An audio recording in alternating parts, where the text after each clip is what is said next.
കേട്ടോ. അതെങ്ങനെ ഉപ്പിലിടുന്നതെന്നാണ് നിങ്ങളെ ഇന്ന് കാണിക്കുന്നത്. എന്നിട്ട് നമുക്ക് നെല്ലിക്ക ഉപ്പിലിടാം.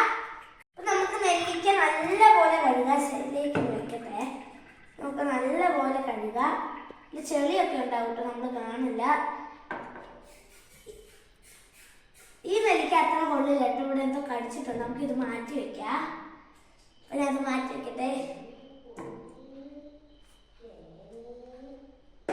അപ്പം നമ്മളത് മാറ്റി വെച്ചു. നല്ല നെല്ലിക്ക നിങ്ങൾ നോക്കിയെടുക്കുക കേട്ടോ. നമുക്കിത് ശരിക്കും നമ്മൾ 2-3 വട്ടം കഴുകുക. എനിക്ക് അച്ചാറിനേക്കാളും ഇഷ്ടം ഉപ്പിലിടുന്ന കേട്ടോ.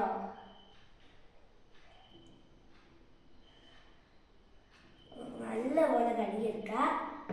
ഞാൻ നല്ലപോലെ കഴുകിയെടുത്തു. ഇനി രണ്ടാമത്തെ വട്ടം ഒന്നുകൂടെ കഴുകുക. അപ്പം ഞാൻ മൊത്തം ഒന്ന് കഴുകിയെടുക്കട്ടെ. അപ്പം നമ്മൾ നെല്ലിക്കൊക്കെ എല്ലാം കഴുകിയെടുത്തു. നമുക്ക് ഇനി ഒരു ചില്ലി പാത്രത്തിലേക്ക് ഇട്ട് കൊടുക്കാം. ഇത് ചെറിയ നെല്ലിക്കയാണ്. അപ്പം നമുക്ക് ഇച്ചിരി കാന്താരി ഇട്ട് കൊടുക്കാം. നമുക്ക് കാന്താരി അരിഞ്ഞിട്ട് കൊടുക്കാം.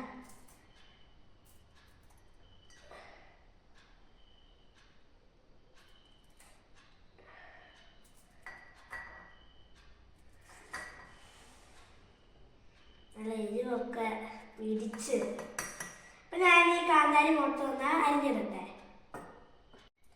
അപ്പം നമുക്ക് ഈ ചൂടുവെള്ളമല്ല, ചൂടാറിയ വെള്ളത്തിലേക്ക് ഉപ്പിടാം.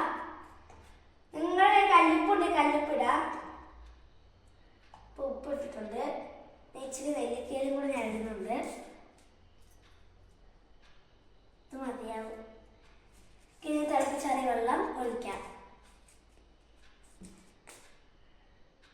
ശരിക്കും ഇളക്കണം. ശരിക്കും ഉപ്പ് എല്ലാവർക്കും പിടിക്കട്ടെ. ഉപ്പല്ല വെള്ളത്തിൽ മൊത്തം കലങ്ങി. ഈ നെല്ലിക്ക ഉപ്പിലിടുമ്പോൾ നെല്ലിക്കയുടെ കളറ് മാറാറുണ്ട്. ഞാൻ ശ്രദ്ധിച്ചിട്ടുണ്ട്. പച്ച കളർ തന്നെയല്ല, ഒരു മഞ്ഞ കളറിലേക്ക് വരും. അപ്പോൾ കാന്താരി അരിഞ്ഞിട്ട് അതിൻ്റെ ഇതുകൊണ്ടൊരു നീറുന്നുണ്ട് കൈ. അപ്പം നമ്മുടെ ഇത് ഉപ്പിട്ട വെള്ളം ഉപ്പ് കഴിഞ്ഞ് നമുക്ക് ഒഴിച്ച് കൊടുക്കാം.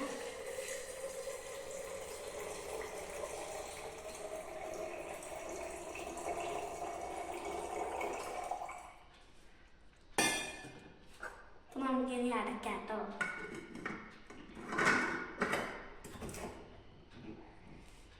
ഇത് സെറ്റാകട്ടെ. സെറ്റാകുമ്പോൾ നമ്മൾക്ക് കാണാം കേട്ടോ. നമ്മൾ 3-4 ദിവസം കഴിയുമ്പോൾ നമ്മുടെ നെല്ലിക്കൊക്കെ സെറ്റാവും കേട്ടോ. ഇപ്പം തന്നെ പിടിക്കാൻ തുടങ്ങി. അപ്പം ഞാൻ അല്ലാതെ ഒരെണ്ണം എടുത്തു കേട്ടോ. അല്ലാതെ ഒരെണ്ണം എടുത്തു. നല്ല ടേസ്റ്റ് ഉണ്ട് അല്ലാതെ തന്നെ. അപ്പം പുതിയൊരു വീഡിയോ വരുന്നവരെ ബൈ.